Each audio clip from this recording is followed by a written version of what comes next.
Welcome to commerce crackers. मैं आपका बड़ा भाई प्रियांशु। आप क्लास 11th इकोनॉमिक्स पढ़ रहे हैं, जिसमें हमारा chapter 2 central problems of an economy चल रहा था। इस चैप्टर की 2 क्लासेस हो चुकी हैं। आज थर्ड पार्ट हम करने जा रहे हैं और आज इस चैप्टर का लास्ट क्लास रहेगी।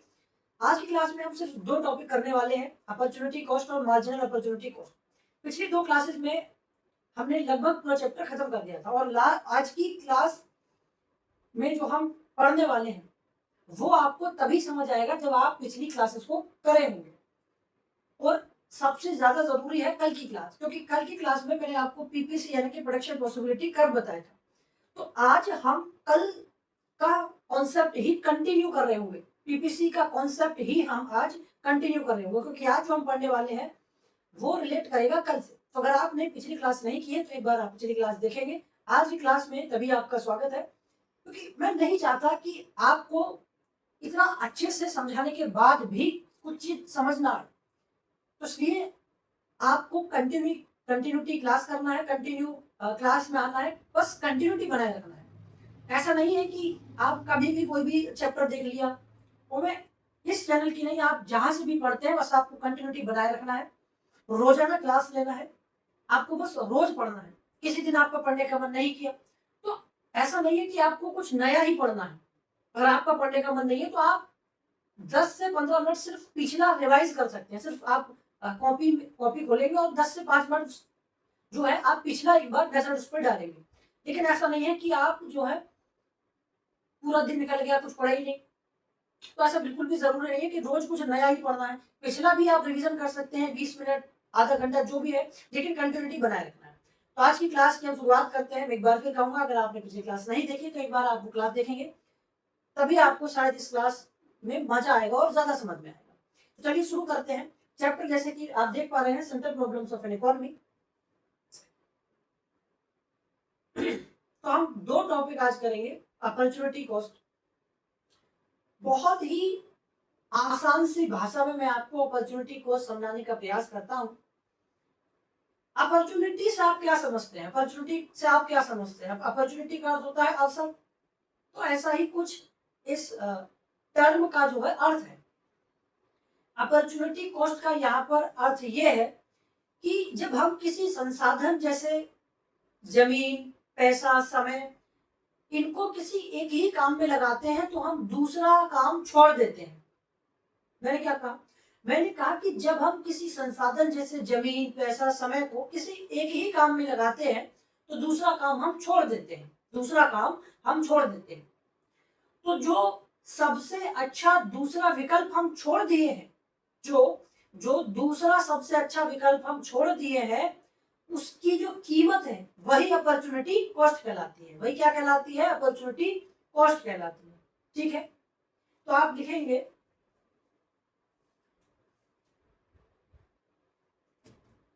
The price of giving up the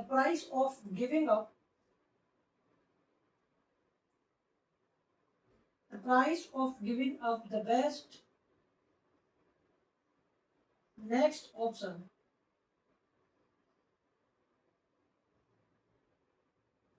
The price of giving up the best next option is called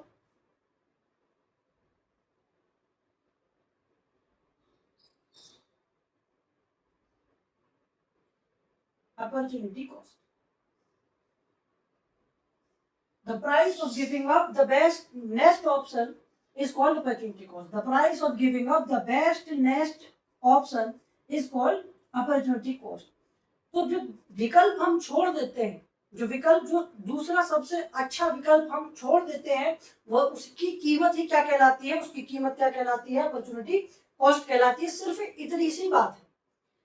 I hope आपको थोड़ा बहुत समझ में आया हो।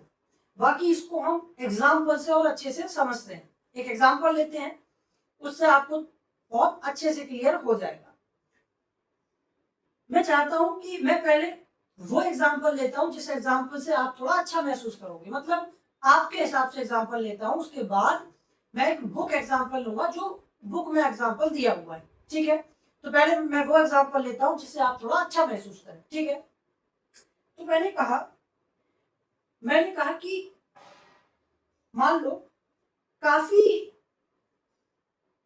प्रयास करने के बाद आपके जो पिताजी हैं, मैंने पहले भी एक एग्जांपल ऐसा लिया हुआ है, तो मैंने कहा कि काफी कोशिशें करने के बाद आपके पिताजी जो है आपको बाइक दिलाने के लिए जो है तैयार है। आपके पिताजी आपको एक बढ़िया सी बाइक दिलाने को जो है तैयार हो चुके हैं, लेकिन आपके पिताजी के पास जो बजट है वो एक बाइक दिलाने का है। कितनी बाइक दिलाने का है? एक बाइक का। इस एग्जाम्पल को कोई भी छात्र जो है वो पर्सनली नहीं लेगा, मैं बस एग्जाम्पल ले रहा हूँ ताकि आपको आपके हिसाब से बहुत अच्छा समझ में आए, ठीक है। तो मैंने एक एग्जाम्पल लिया कि आपके पिताजी आपको बाइक दिलाने के लिए तैयार है। अब उनका बजट सिर्फ एक बाइक आपको दिलाने का है। आप ऐसा नहीं कह सकते कि एक एनफील्ड दिला दो, एक टीवीएस दिला दो, एक जो है बजाज दिला दो। तो आप 3 डिमांड नहीं कर सकते, आपको एक बाइक लेना है। तो आपके पिताजी आपको लेकर गए और आपसे कहा, आपके पिताजी ने आपसे कहा कि भाई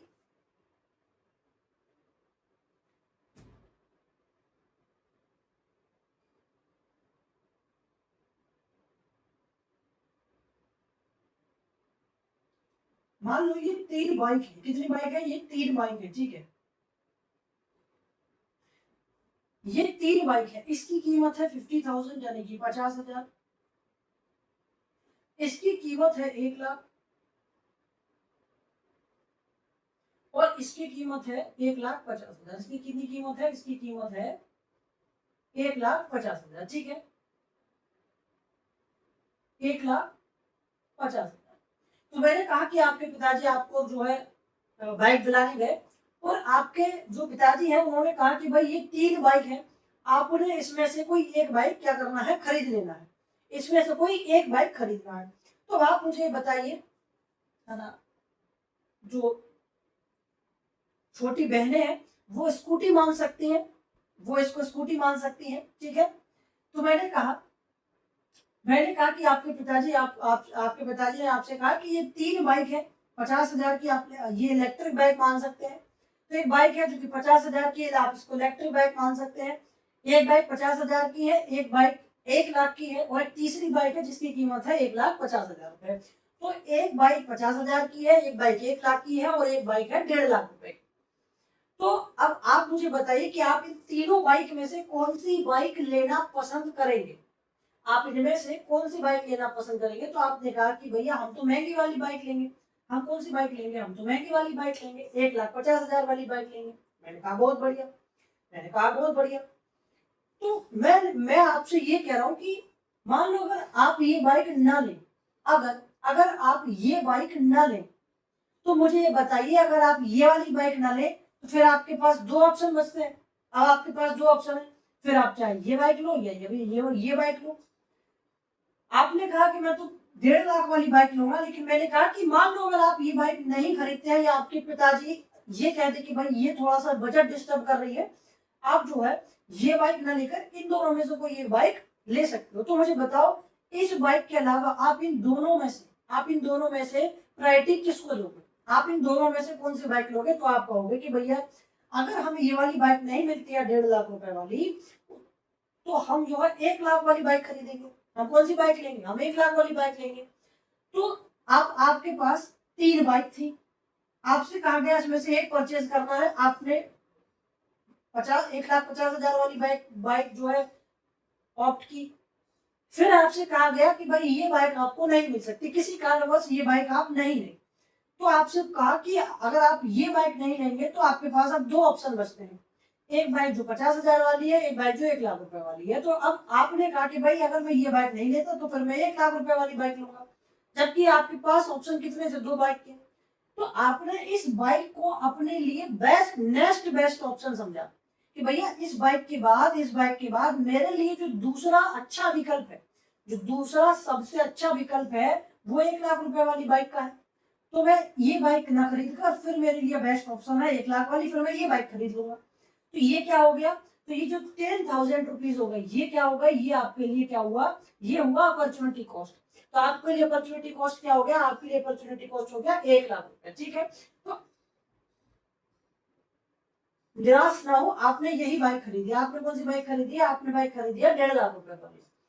लेकिन आपसे ये पूछा गया कि अगर आप ये बाइक नहीं लेते हैं तो आप कौन सी बाइक लेंगे, तो आपने कहा फिर तो मैं 1 लाख रुपए वाली बाइक लूंगा। इसका मतलब आपके लिए नेक्स्ट बेस्ट ऑप्शन क्या है, ये बाइक है। ठीक है, ये ए है और ये बी है, ये आपके लिए सी है। तो ये बी वाला ऑप्शन आपने आपने इसके बाद जो बेहतर समझा है वो बी ऑप्शन को समझा है। ठीक है, तो आपके लिए अपॉर्चुनिटी कॉस्ट कितना हो गया, 10,000 रुपए हो गया। मुझे ये बताओ कि अब आप थोड़ा अच्छा महसूस कर रहे हैं क्या, अपॉर्चुनिटी कॉस्ट आपको समझ आया क्या, आप अब थोड़ा अच्छा महसूस कर रहे हैं? अगर थोड़ा अच्छा महसूस कर रहे हैं तो फिर हम एक बुक एग्जाम्पल समझते हैं जो आमतौर पर पुस्तकों में दिया होता है। ठीक है, चलें एक बार इसको देखेंगे, इससे आपको बहुत अच्छे से क्लियर हो गया होगा। या लड़कियों के लिए आप स्कूटी मान लो कि आपके पिताजी ने 3 ऑप्शन दिए कि एक स्कूटी 50,000 वाली है, एक 1 लाख रुपए वाली, 50,000, 1,50,000 वाली है।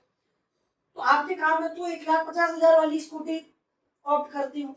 लेकिन अगर ये किसी कारण से आप ना लें तो इसके बाद आप इन दोनों में से कौन सा लेना पसंद करेंगी? तो आपने कहा मैं तो 1 लाख रुपए वाली स्कूटी लूंगी। ठीक है, हम कौन सी स्कूटी लेंगे? 1 लाख रुपए वाली स्कूटी लेंगे। ठीक है, इसका मतलब ये जो 1 लाख रुपए है, ये जो 1 लाख रुपए है, ये क्या हो जाएगा? ये 1 लाख रुपए अपॉर्चुनिटी कॉस्ट होगा। ठीक है, ये 1 लाख रुपए क्या हो जाएगा? अपॉर्चुनिटी कॉस्ट होगा। ठीक है, 1 लाख रुपए क्या होगा? अपॉर्चुनिटी कॉस्ट होगा। तो इस एग्जांपल के बाद हम एक बुक एग्जांपल लेते हैं। हम क्या लेते हैं? अब एक बुक एग्जांपल लेते हैं। बुक एग्जांपल कुछ इस प्रकार है। चलो मैं ही बताता हूँ। तो बुक एग्जांपल कुछ इस प्रकार है कि भाई ये कोई व्यक्ति है, मैं इसको हटा दूं।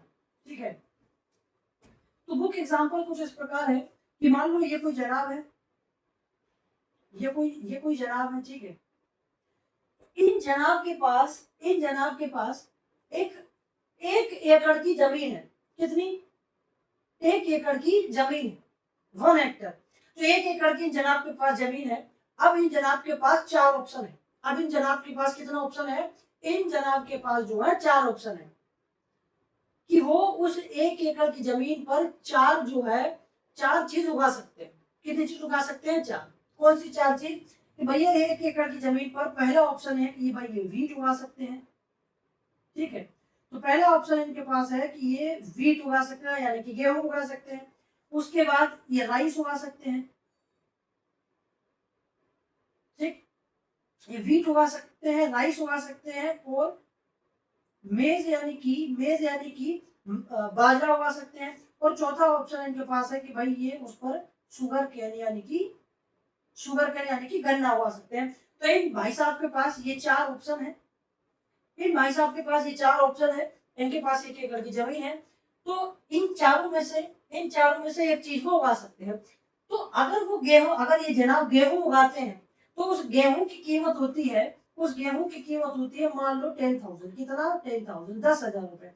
अगर वो गेहूं ना उगाकर चावल उगाए, अगर ये जनाब गेहूं ना उगाकर चावल उगाए तो उसकी कीमत मान लो होती है 5,000।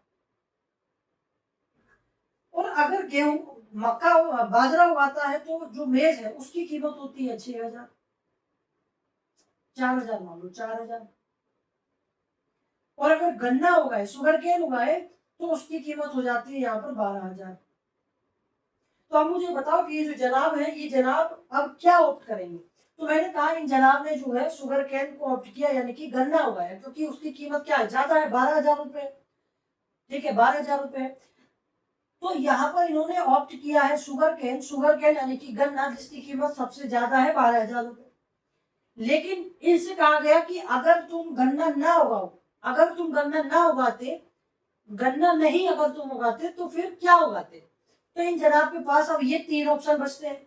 इन जनाब के पास गेहूं, चावल और बाजरा, ये 3 ऑप्शन बचते हैं। तो इन जनाब ने कहा कि अगर मैं गन्ना नहीं उगाता हूं तो फिर मैं क्या उगाऊंगा? फिर जो नेक्स्ट बेस्ट ऑप्शन है मेरे लिए वो है वीट यानी कि गेहूं।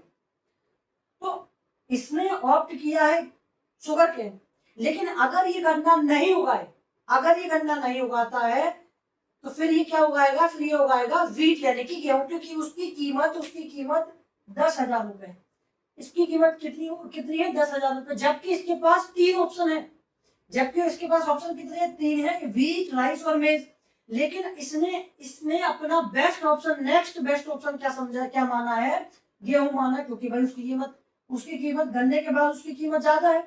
गन्ने के बाद जो ज्यादा कीमत वाला जो फसल है वो आपकी वीट है।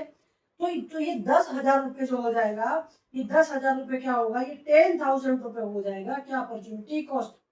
यही अपॉर्चुनिटी कॉस्ट हो जाएगा। ठीक है भाई, आई होप अब आपको अपॉर्चुनिटी कॉस्ट बहुत अच्छे से समझ आया होगा कि इसने चुना तो गन्ना है जो कि 12,000 रुपए का है, लेकिन अगर वो गन्ना ना उगाए, अगर वो गन्ना ना उगाता, फिर वो क्या चीज उगाता, फिर वो वीट उगाता जिसकी कीमत 10,000 रुपए है। तो 10,000 रुपीज यहाँ पर क्या होगी, अपॉर्चुनिटी कॉस्ट होगी। ठीक है, बात समझ में आती है। तो अपॉर्चुनिटी कॉस्ट का सिर्फ इतना सा कॉन्सेप्ट है, अपॉर्चुनिटी कॉस्ट का सिर्फ इतना सा, अपॉर्चुनिटी कॉस्ट का सिर्फ इतना सा हमारा क्या है, कॉन्सेप्ट है। बात समझ में आई। तो अपॉर्चुनिटी कॉस्ट में सिर्फ आपको इतना ही जानना था कि जो हमारा दूसरा सबसे अच्छा विकल्प होता है उसी की कीमत क्या कहलाती है, उसी की कीमत कहलाती है अपॉर्चुनिटी कॉस्ट। ठीक है, उसी की कीमत अपॉर्चुनिटी कॉस्ट कहलाती है। ठीक है, एक बार इसको देखेंगे, इसके बाद हम बात करेंगे मार्जिनल अपॉर्चुनिटी कॉस्ट। इसके बाद हम बात किसकी करेंगे, मार्जिनल अपॉर्चुनिटी कॉस्ट की, जो कि हमारे इस चैप्टर का लास्ट टॉपिक है। कौन सा टॉपिक है, लास्ट टॉपिक है। ठीक है, एक बार इसको देखो, उसके बाद मैं इसको हटा रहा हूं।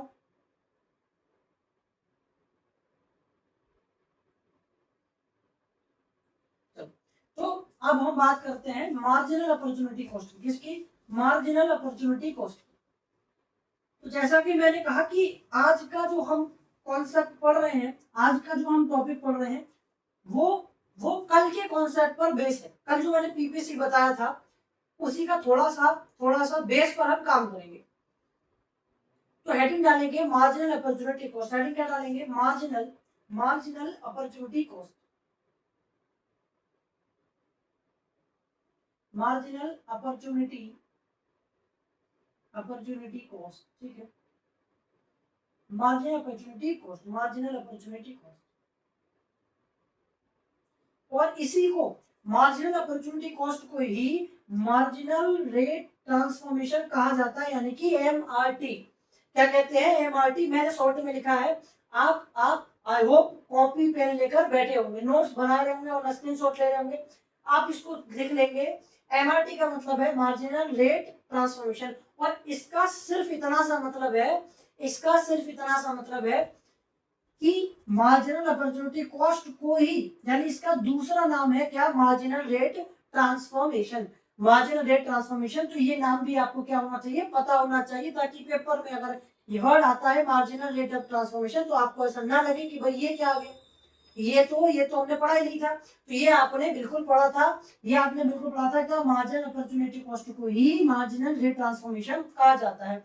अभी मैंने अपनी तरफ से कुछ नहीं बताया है, अभी मैंने अपनी तरफ से कुछ नहीं बताया, हमने सिर्फ इतनी सी बात की है, मैंने सिर्फ हेडिंग डाली है मार्जिनल अपॉर्चुनिटी कॉस्ट, और उसका दूसरा नाम मैंने लिखा marginal rate transformation, marginal rate transformation. ठीक है, इसके बाद मैं आगे बढ़ा, मैंने कहा कि ये जो मार्जिनल रेट ट्रांसफॉर्मेशन है, यानी कि मार्जिनल अपॉर्चुनिटी कॉस्ट है, ये हमें क्या बताता है, ये क्या दिखाता है।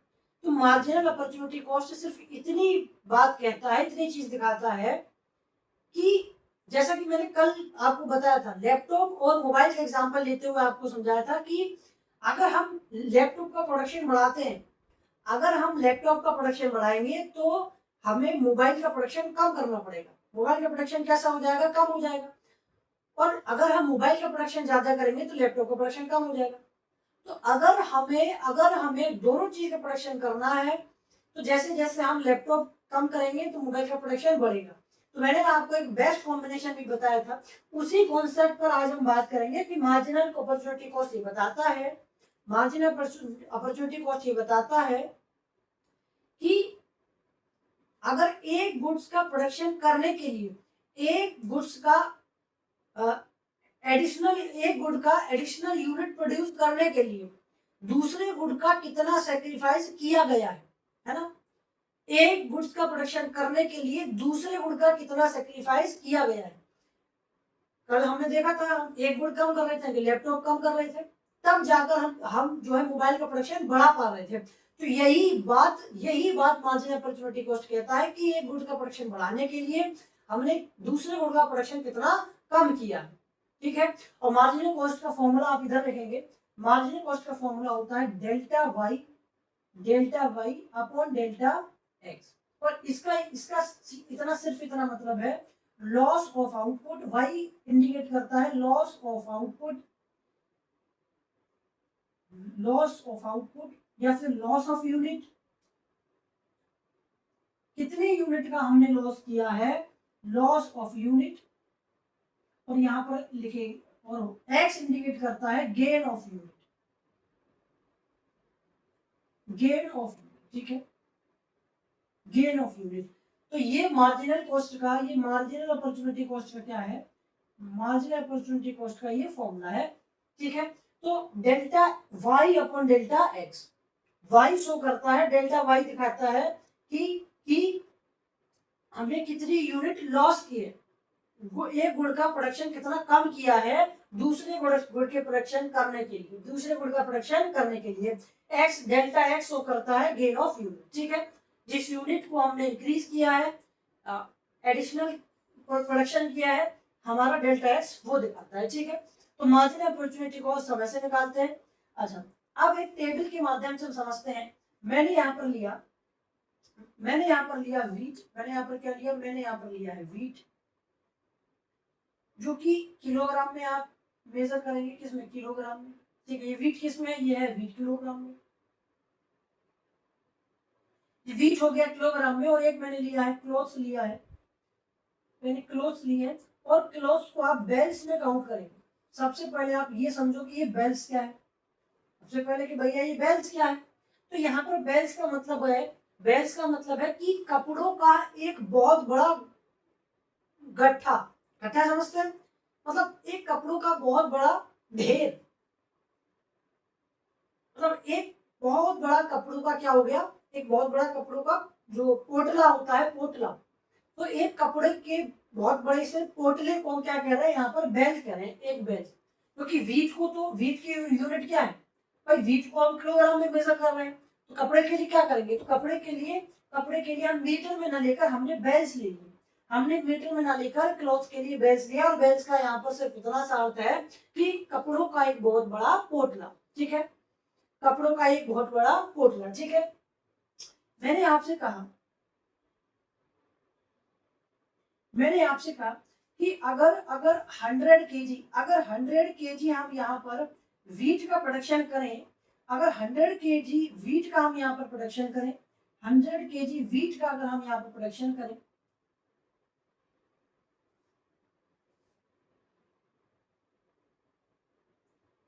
यहाँ पर एक और चीज लोगे, यहाँ पर लोगे मार्जिनल अपॉर्चुनिटी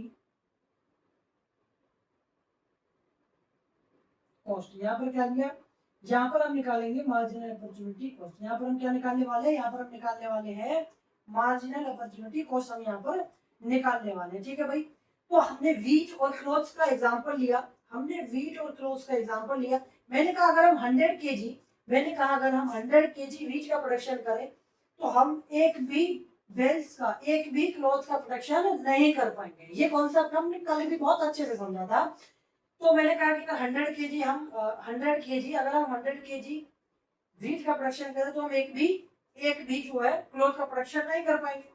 फिर मैंने कहा कि अगर हम वीट का प्रोडक्शन कम कर दें, 100 से मैंने 75 कर दिया, तो यहाँ पर हम 1 बेल का प्रोडक्शन कर सकते हैं। यहाँ पर अगर मैं 55 कर दूं, यहाँ पर अगर मैं 55 करता हूँ तो यहाँ पर हम 2 बेल्स का प्रोडक्शन कर सकते हैं। यहाँ पर अगर मैं 30 बेल्स का प्रोडक्शन करूँ तो हम यहाँ पर 3 बेल्स का प्रोडक्शन कर सकते हैं। और अगर हम एक भी केजी, अगर हम बिल्कुल गेहूं का प्रोडक्शन ना करें तो हम यहाँ पर 4 बेल्स का हम यहाँ पर क्या कर सकते हैं, प्रोडक्शन कर सकते हैं, ठीक है। हम यहाँ पर 4 बेल्स का प्रोडक्शन कर सकते हैं। हम यहाँ पर कितने बेल्स का, 4 बेल्स का प्रोडक्शन कर सकते हैं। आई होप आपको ये बात समझ में आई होगी। अगर नहीं आई है तो उसका मतलब आपने कल की क्लास नहीं की है, जिसमें यही कॉन्सेप्ट मैंने लैपटॉप और मोबाइल का लेकर आपको जो है क्लियर किया था कि अगर एक गुड का प्रोडक्शन हम कम करते हैं तो दूसरे गुड्स का प्रोडक्शन बढ़ता है, ठीक है। क्योंकि अगर हम कम गेहूं का कम प्रोडक्शन कर रहे हैं तो हमारे पास हमारी जो रिसोर्सेज है कम खर्च होगी। जब रिसोर्सेज कम खर्च हो रही है तो हम दूसरे गुड्स का प्रोडक्शन वहां पर कर सकते हैं, ठीक है। तो दूसरे गुड्स का प्रोडक्शन वहां पर ज्यादा कर सकते हैं। तो जैसे जैसे हम एक गुड का प्रोडक्शन कम करेंगे दूसरे गुड्स का प्रोडक्शन बढ़ जाएगा। अब मार्जिनल अपॉर्चुनिटी कॉस्ट कैसे निकालते हैं, तो ऐसे निकालते हैं। मैंने आपको बताया कि मार्जिनल अपॉर्चुनिटी कॉस्ट ऐसे निकालेंगे। तो अगर हम बात करें, एक्स इंडिकेट कर रहा है लॉस ऑफ यूनिट, ठीक है। यानी कि ये हो गया एक्स और ये हो गया आपका, ये हो गया वाई और ये हो गया एक्स, ठीक है। एक्स किसको इंडिकेट कर रहा है, लॉस ऑफ यूनिट। लॉस किसकी हो रही है, लॉस हो रहा है वीट का, लॉस हो रहा है वीट का। तो यहाँ पर तो हम कैलकुलेट यहाँ पर तो कैलकुलेट नहीं कर सकते क्योंकि यहाँ पर तो हम सारा प्रोडक्शन किसका कर रहे हैं, वीट का प्रोडक्शन कर रहे हैं, ठीक है। यहाँ पर देखो, तो यहाँ पर हमने कितना कम किया,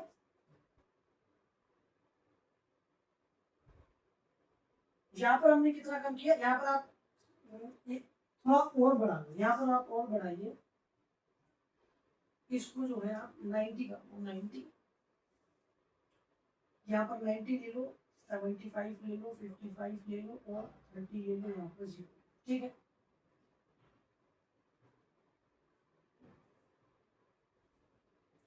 थोड़ा स्पेस भी चाहिए,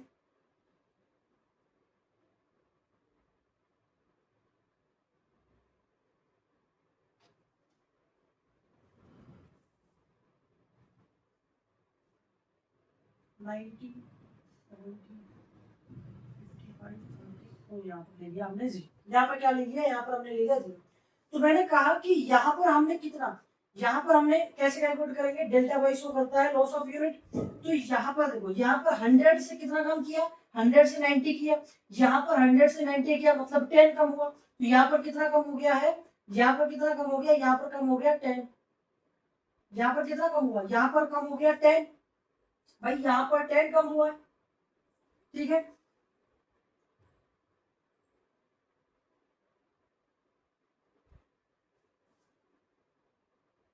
ठीक है, मुझे बताओ यहाँ पर कितना कम हुआ, यहाँ पर 100 से 90 किया तो 10 कम हुआ, हमने 10 ले लिया, ठीक है। तो फिर ऊपर हम किसको रखते हैं, जिस यूनिट का लॉस हो रहा है, ठीक है।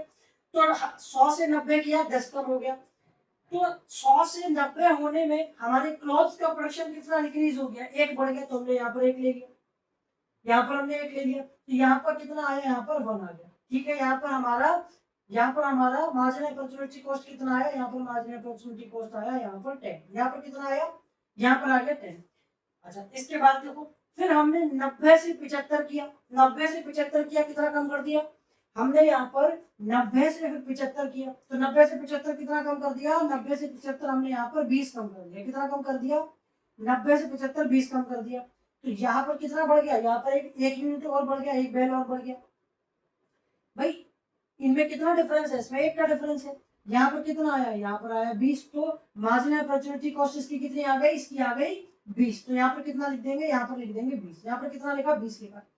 उसके बाद हमने कितना कम किया, 75 से 55 किया, फिर 20 कम किया। भाई 75 से अगर 55 किया तो 20 कम किया, तो 75 से 55 कर दिया तो 20 कम कर दिया, ठीक है।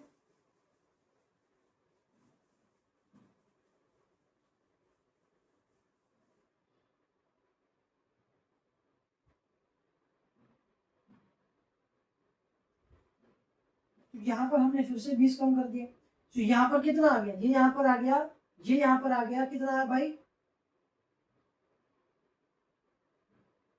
यहाँ पर ये 15 कम किया है, ये 15 कम किया है, ये 75 से 55 का कितना कम हो गया, ये यहाँ पर कम हो गया, 15 कम हो गया, ठीक है।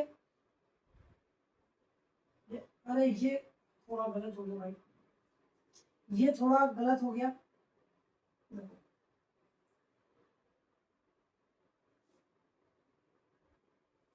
ये देखेंगे यहाँ पर, अगर हम 100 से 90 का 100 से 90 किया तो 10 कम हुआ, हमने 10 लिख दिया। इंक्रीज कितना हो गया, क्लोथ का प्रोडक्शन कितना बढ़ा, एक बढ़ा, तो हमने एक ले लिया, कितना आया 10। तो यहाँ पर कितना लिख दिया 10। मार्जिनल अपॉर्चुनिटी कॉस्ट कितना हो गया, 10 हो गया। उसके बाद अगर हम 90 से 75 करेंगे तो कितना, 15 कम हो रहा है ना, तो 15 कम हो रहा है, हमने यहाँ पर 15 ले लिया, ठीक है, 15 ले लिया। ये कितना इंक्रीज हो रहा है, तो 90 से 75 कम हुआ मतलब 15 कम हुआ, तो और इंक्रीज कितना हुआ, इनकी क्लॉज हमारा क्लॉज का प्रोडक्शन इंक्रीज हो गया, 1 से 2 हो गया, मतलब 1 इंक्रीज हो गया। तो यहाँ पर कितना है, यहाँ पर आ गया 15।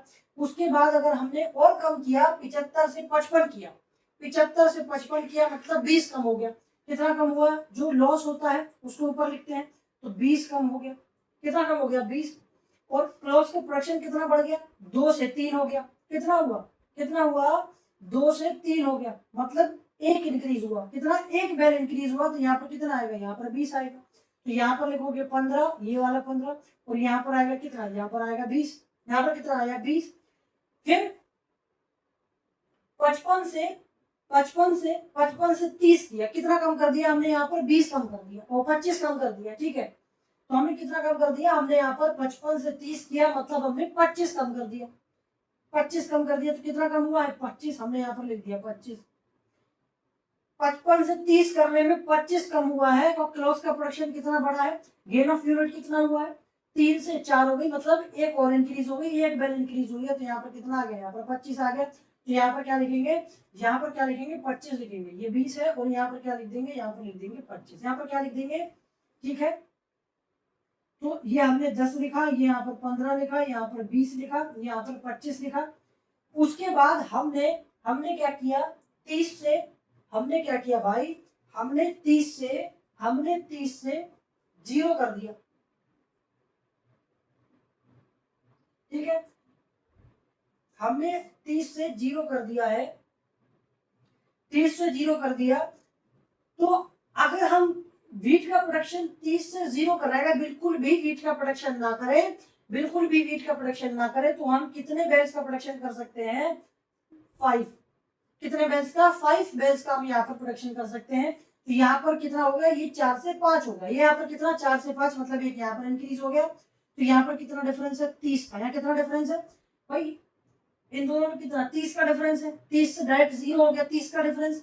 तो यहाँ पर इंक्रीज कितना हो गया, 1, 4 से 5 हो गया भाई। क्लॉज का बेल्स का प्रोडक्शन कितना हुआ, 4 से 5, मतलब 1 बेल बढ़ गया। तो यहाँ पर कितना है, यहाँ पर 30 है। यहाँ पर क्या लिखोगे, यहाँ पर लिखोगे 30, यहाँ पर क्या लिख दोगे, 30 लिख दोगे। तो ये कॉन्सेप्ट क्या आपको समझ आया, ये कॉन्सेप्ट क्या आपको समझ आया। हमने सिर्फ इतना किया है, हमने सिर्फ इतना किया, हमने सिर्फ इतना किया कि वीट का प्रोडक्शन हमने कम किया, ऊपर लिखा, तो हमने ऊपर लिखा। ठीक है, हमने ऊपर लिखा, तो ये 100 से कितना हुआ, ये 100 से, ये 100 से 90, मतलब 10 कम हुआ। इंक्रीज कितना हुआ, 0 से 1, मतलब 1 इंक्रीज हुआ। तो यहाँ पर कितना आएगा, यहाँ पर 10 आएगा। ठीक है, और यहाँ पर हमने 15 कम कर दिया, 90 से 75 15 कम किया, तो यहाँ पर कितना आएगा, यहाँ पर 15 आएगा। 75 से 55 किया, मतलब हमने कितना, 20 कम कर दिया, तो यहाँ कितना आएगा, और यहाँ पर 2 से 3 हो रहा था, यहाँ पर कितना आएगा, 20 आएगा। ठीक है, 55 से 30 कर दिया, मतलब हमने 25 कम कर दिया। ठीक है, तो 25 आएगा, ये देखो 25। यहाँ पर कितना आएगा, यहाँ पर आएगा 30। यहाँ पर कितना आ जाएगा भाई, यहाँ पर आ जाएगा आपका 30। यहाँ पर कितना आ जाएगा भाई, यहाँ पर आ जाएगा आपका 30 आ जाएगा। ठीक है, तो ये मार्जिनल अपॉर्चुनिटी कॉस्ट ऐसे निकालते हैं, इसका फॉर्मूला ये होता है। बहुत ही सिंपल कॉन्सेप्ट है, ऐसा नहीं है, कोई बहुत बड़ी चीज नहीं है जो आपको समझ ना आए। तो ये सेम चीज हमने कल भी सीखी थी, आज सिर्फ आपने इसमें ये सीखा है। आज सिर्फ आपने ये सीखा है कि loss of unit upon gain of unit, हम मार्जिनल अपॉर्चुनिटी कॉस्ट निकालते हैं कैसे। ठीक है, तो मार्जिनल अपॉर्चुनिटी कॉस्ट निकालने का तरीका क्या है, ये। ठीक है, delta y upon delta x. Y किसको डिनोट करता है, लॉस ऑफ यूनिट ऊपर रखा जाता है, लॉस गेन ऑफ यूनिट नीचे रखा जाएगा। ठीक है, मार्जिनल अपॉर्चुनिटी कॉस्ट आपने ये निकाल दिया। इसी के साथ ही ये चैप्टर एंड होता है। कल से हम थर्ड चैप्टर पढ़ेंगे, कल से हम थर्ड चैप्टर पढ़ रहे होंगे। तो अगर आपको इसमें कुछ समझ ना आया हो तो आप मुझे कमेंट कर सकते हैं। बाकी अगर क्लास अच्छी लगी हो तो लाइक करेंगे,